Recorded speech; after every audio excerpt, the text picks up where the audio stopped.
వచ్చిన వార్త ఇది. సో హైదరాబాద్లో ఆటోలు నడిపే వాళ్ళు అందరూ ఖచ్చితంగా ఈ వార్త ఇరాలే. ఓఆర్ఆర్ లోపల ఈ జుమ్లోనే ఉంది. ఇగో ఓఆర్ఆర్ లోపలనట, ఓఆర్ఆర్ లోపల 65,000 ఆటోలకు అనుమతి అట. సో రింగ్ రోడ్ లోపల హైదరాబాద్ నగరంలో కేవలం 65,000 ఆటోలకు అనుమతి. విద్యుత్, ఎల్పిజి, సిఎన్జి ఆటోలకు మాత్రమే 65,000 కుటుంబాలకు ఉపాధి అని చెప్పేసి అయితే పొన్నం ప్రభాకర్ రావు ఉంటుండు. సో దానికి సంబంధించిన వార్త ఏందో ఒక్కసారి చూద్దాం మనం.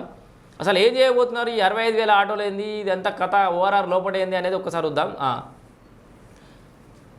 ఔటర్ రింగ్ రోడ్డు లోపల కొత్తగా 65,000 ఆటోలకు ప్రభుత్వం అనుమతి ఇచ్చిందట. మొదట కొత్త ఆటోలకు అనుమతి ఇవ్వాలి కదా.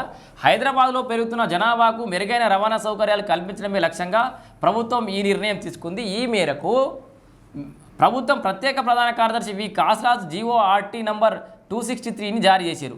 కాలుష్య నియంత్రణలో భాగంగా అమల్లో ఉన్న నిబంధనల మేరకు హైదరాబాద్లో కొత్త ఆటోలకు పర్మిట్లు ఇచ్చేందుకు వీలు లేదు. సో వాస్తవానికైతే కొత్త ఆటోలకు అయితే పర్మిట్లు ఇస్తలేరు.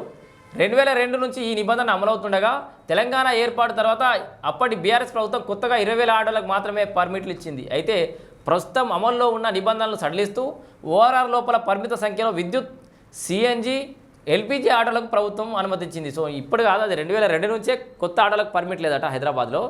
ఇప్పుడు సిఎన్జి, ఎల్పిజి, ఎలక్ట్రిక్ వెహికల్స్ సంబంధించి అయితే 65,000 ఆటోలకు కొత్త సర్కార్ అయితే ఆమోదం లభించింది. సో ఇది అంటే పొల్యూషన్ తగ్గుతుంది అట్లా.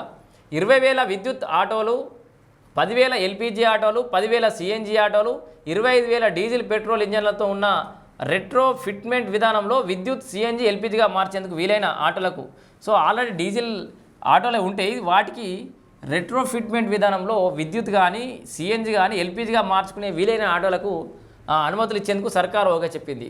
కాగా ఓఆర్ఆర్ లోపల జనాభా పెరుగుదలను దృష్టిలో పెట్టుకుని సీఎం రేవంత్ రెడ్డి నిర్ణయం తీసుకున్నారని మంత్రి పొన్నం ప్రభాకర్ అయితే తెలిపారు.